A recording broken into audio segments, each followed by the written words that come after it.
Bharat Asia tropical કહેવાય, જ્યાં ગરમી વધુ પડે છે.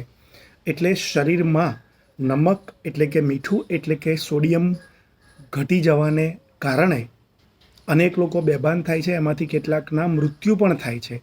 આપણે ઠંડા પ્રદેશમાં નથી રહેતા, જ્યાં કદાચ નીચેની રેન્જ બ્લડની અંદર સોડિયમની 135 ચાલે.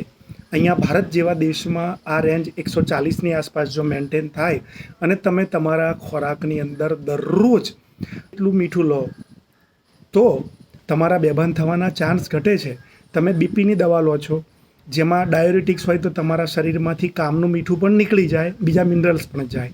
તમે રેડિયેશન કીમો લો છો તો સોડિયમ ઘટવાના કારણે પણ કેટલાક લોકો બેભાન થઈને મરી જાય છે. તમે ઉપવાસ કરો છો અને એમાં જો મીઠું છોડી દો છો તો પણ સોડિયમ ઘટે છે, તમને પરસેવો થાય છે અને શરીરમાં સોડિયમ ઘટે છે. તમે શાંત ચિત્તે વિચારો કે જો કેવળ મીઠું ઓછું કરવાથી જ તમારું બ્લડ પ્રેશર કાબૂમાં રહેતું હોત તો એવા અનેક લોકો છે કે જે વર્ષોથી બીપીની દવા પણ લે છે, મીઠું મરીને થોડુંક જ ખાય છે, સિંધવ ખાય છે અને છતાંય એમનું બીપી અનેક વાર વધી જાય છે. ઘટતું તો નથી જ. બીપી એ આપણા હૃદય સાથે જોડાયેલું છે, કિડની સાથે જોડાયેલું છે. આપણી કિડની બહુ જ ડાહી છે.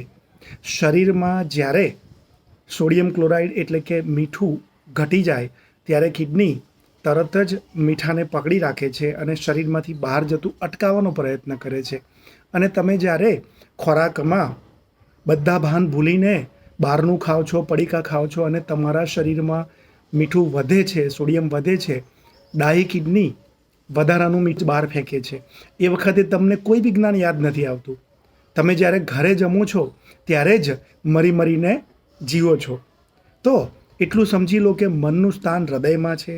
હૃદયની ઉપર તમારા મનોભાવની, તમે જરૂર કરતાં વધારે કલાક કામ કરો છો સ્ટ્રેસમાં રહીને. મનગમતા કામથી વધારે કલાકોમાં કાંઈ નથી થતું, કારણ કે એ તમારી મજા જ છે જેમાં તમે થાકતા નથી. પરંતુ તમે આંધળી દોડમાં જીવો છો, મજબૂરીમાં નોકરીના કલાકો વધારે છે, જેના કારણે જે તણાવ પેદા થાય છે ને બીપી વધે છે. એ બીપી માટે તમારે યોગ્ય ઊંડા શ્વાસ અને ધ્યાનની જ જરૂર છે અને ચાલવાના વ્યાયામની જરૂર છે. એમાં વચ્ચે મીઠાને લાવીને મરવાના રસ્તે સામેથી ન જાઓ ને. ફરીથી યાદ કરો, આપણે ભારતમાં રહીએ છીએ, અહીંયા શિયાળો કેટલો છે અને જ્યારે વધારે પડતું પાણી પીએ ત્યારે પણ શરીરમાંથી મીઠું ફેંકાઈ જાય છે. એટલે બહુ જ શાંત ચિત્તે તમને જરૂર લાગે તો આ વિડીયોને 2-4 વાર જુઓ, પરંતુ તમે તમારા શરીરને સમજો. નહીતર જાતે કરેલી ભૂલને કારણે બેભાન થઈ જશો. અને તમને એવું લાગતું હોય કે આ મારા રીલ વિડીયોથી તમારા જીવનમાં પરિવર્તન આવી રહ્યું છે, તો આ જ સારી વાતો બીજા લોકો સુધી પહોંચાડવા માટે શેર કરો અને તમે સબસ્ક્રાઈબ કરો. એટલે આરોગ્યની વાતો લઈને હું વારંવાર તમારા સુધી પહોંચતો રહું. આભાર. સ્વસ્થ રહો, મસ્ત રહો.